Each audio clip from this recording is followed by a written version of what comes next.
Hi everyone, today we will talk about how to fix this problem you have on your YouTube app here. And this is window. We will just click here on settings. Then we come to settings window here, and this is window. And we will just go down. We will click here on apps.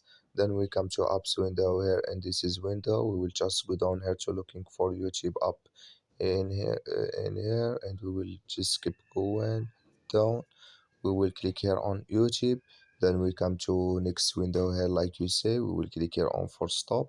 Then we will click here on OK, and we will just go down. We will click here on storage. Then we come to storage window. We will click here on clear cache. Then you will click here on clear data, and you just turn off your Wi-Fi and turn on it, and it's going to work with you. So that's all now. I wish now I get it. Thank you for your watching. Don't forget to support us by like and subscribe. See you in next video about all YouTube settings.